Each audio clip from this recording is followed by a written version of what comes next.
Hello everyone and welcome to another OrCAD X how-to video. My name is Adam, and in today's video we're going to be covering the topic of how to create library parts.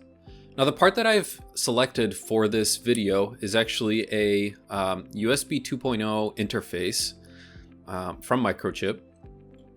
I have here opened up the data sheet, and Microchip actually does a pretty good job of showing you, all the pins on the device. And then if you scroll down, we also have a really good pin description for each pin.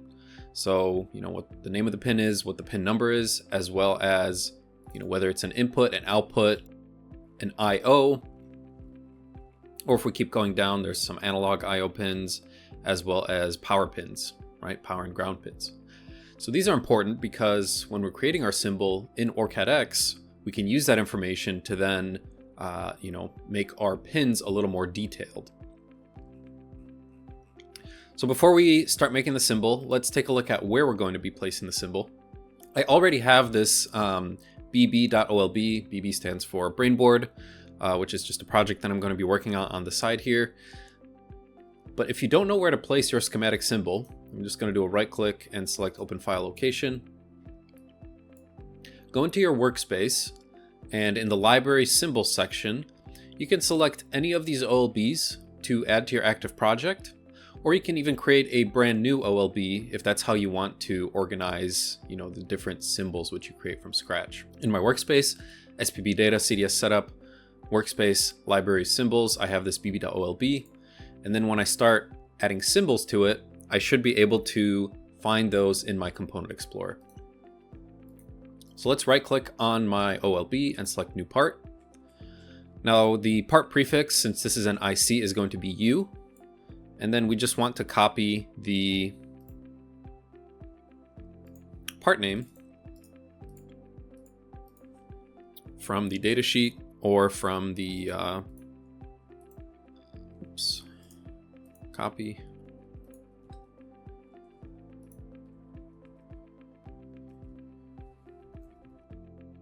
There we go, USB 3320.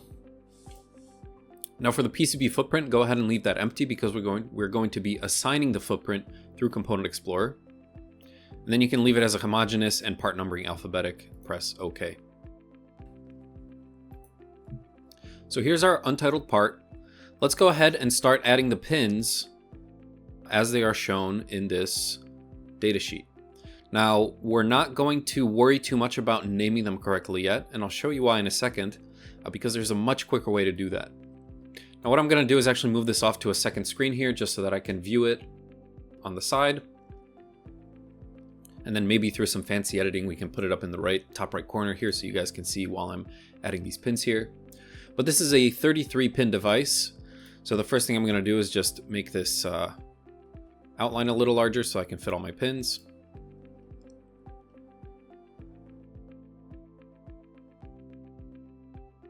And let's go ahead and start adding some pins. So to do that, I'm going to go into the place pin. And for the number, I'm going to start with number 1. And I'll just leave the name empty for now.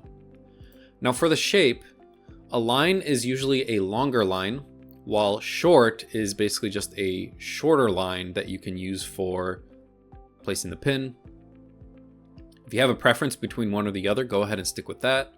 I personally usually pick short, but recently I have been using line again, especially when doing, huge components that have hundreds or thousands of pins, because if you use short, then the pin name will actually extend past the actual pin. So let's go ahead and stick with line. For the type, we're going to use passive for now because we're going to assign those a little later. And for the width, we want to set scalar and press OK. Oops, let's go ahead and set the name to A for now. And start putting down our pins. And again, we want 32 of these plus 1 because of the E-pad on the bottom of the pin. So we want 16 on one side and 17 on the other side.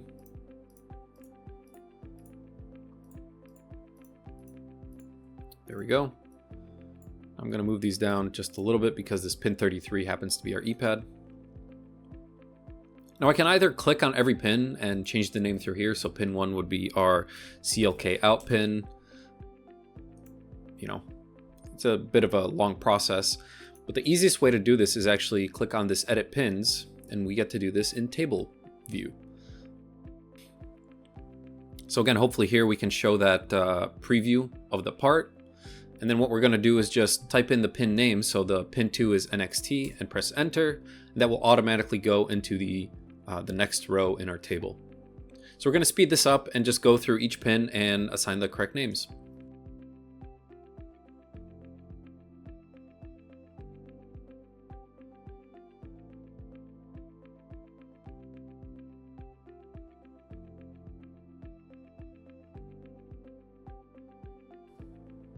All right, there we go. We've now added the names to all these pins, and if we click OK, it updates instantaneously. And now the last thing that we really need to do, at least in terms of how we define the pins, is choose what type of pin it is. Now you don't have to do this in order to get a full, schematic and PCB layout. But if we do add the pin types here, then it'll make our life a little easier once we're doing things like assigning constraints, because it'll automatically detect, for example, a driver and receiver pin, or an input and an output. And it's just nice to have a well-organized schematic with pin types in case maybe someone doesn't know what type of pin you're looking at. So to assign these, I like to organize all my pins by pin name, so that, for example, all of these data pins are then easy to group together, or not easy to, they are grouped together, and I can then easily select all of these and change it to, for example, this is a bidirectional pin. Then I can copy that and paste it to all of these data pins.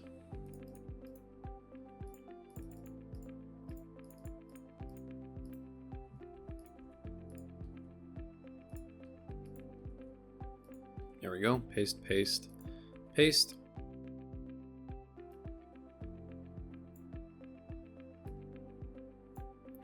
Now, ref cell. Again, we're just going to be using this table that's provided here in the datasheet.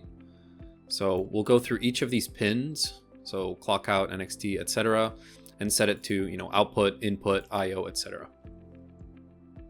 So again, we'll speed through this part a little bit.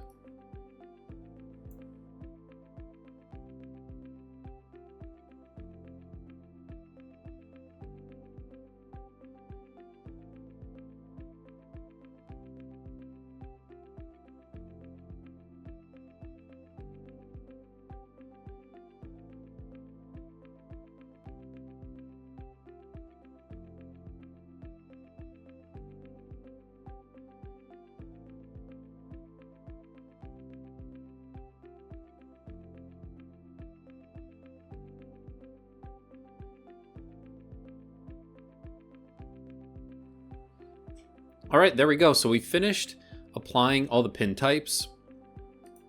If I click OK here, you won't really notice any difference on, on the visual representation of these pins. But if you start to click on each of them, then you'll actually see the type of the pin, and it's set to output. And there's certain checks that you can enable in OrCAD X. For example, if you have an output connected to an output, then that's probably an error, and therefore we would flag a DRC, for example. Well, now one last thing we want to do before we finish up with this part is actually just organize these pins in a way that's a little more representative of its function. So what I like to do personally is, for example, put all my power pins on the left side and any control pins or data pins, etc., on the right side. And depending on how many power pins I have, maybe I'll add a couple of those control pins to the left side if there's extra space. But that way, it's just a little easier to connect everything rather than trying to, connect a couple pins here and a couple pins here, and then you have a power pin that needs, decoupling nearby it. This way, it keeps our schematic a little cleaner. So again, we're going to speed through this part. I'm just going to reorganize all the pins on this drawing, and also leave a little bit of room between them, just so that we can, connect, for example, a resistor in series to one of these pins, or whatever it might be. All right, let's go.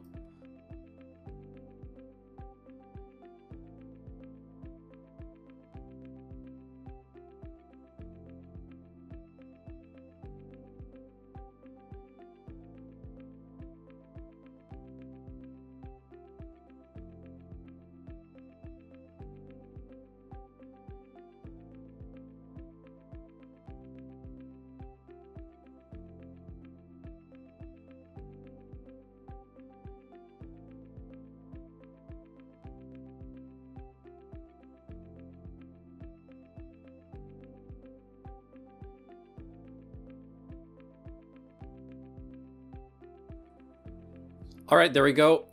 So what I've done is I've finished up placing these pins where I believe that they should be. Let's just make some minor adjustments here. I do like to leave at least 2 grid points of space between pins, just in case I need to, fit something in between there, like having a wire go between the pins or whatever it might be.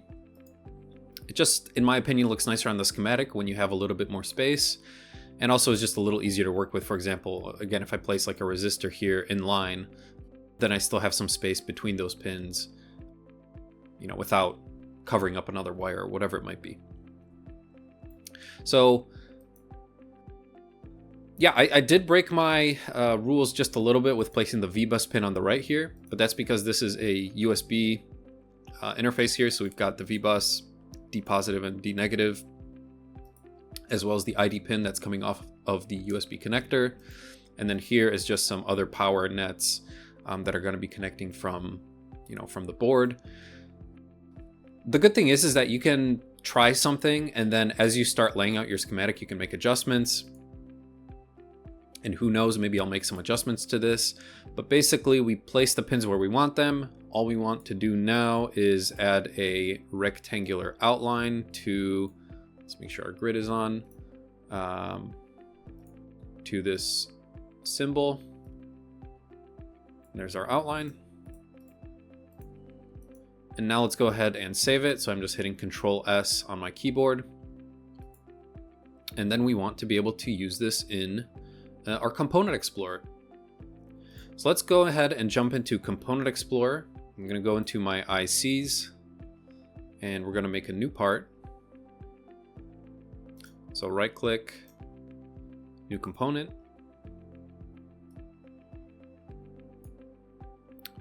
Now the part number, I'm going to follow my CDN-IC-0006 naming scheme. It's going to be a category IC. I'm not going to put in any subcategories, but I will copy this description from, again, the data sheet, just to have a nice description so it's easy to find this part. And then here you can see are a couple properties which are default to all of my IC category. So I'm going to set the voltage supply here to 1.8 volts to 3.3 volts. The generic name, this is just something that I like to use, especially if you have some parts that have really short suffixes on, really long suffixes on them, but a generic name, USB 3320. For example, it might have an extension for tape and reel, or however else it might be packaged. Maybe there's an automotive version of it. This is just the generic name that I like to use for a part. The minimum temperature for minus 40C to 80C.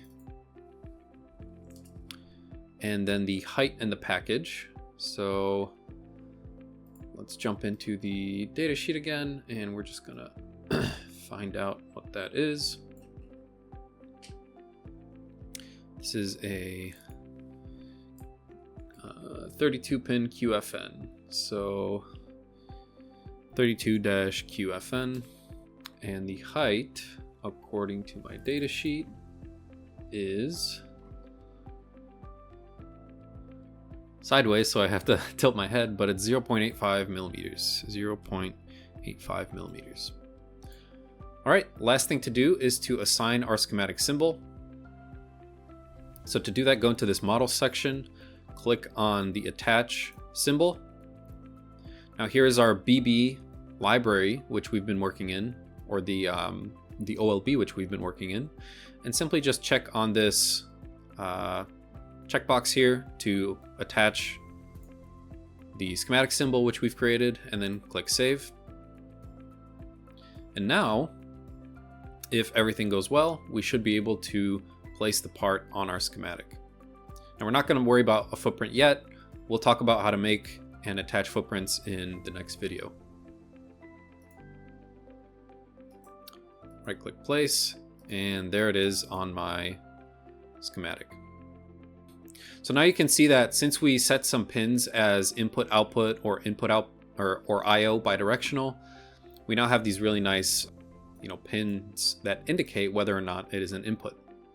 And then some of these other pins, you know, we can double click on them and see that, you know, this is an output pin. All right, but there's our part. One last thing. So here you can see that I believe my generic name is being displayed by default. And to turn that off, let me just delete this part, go back into my library.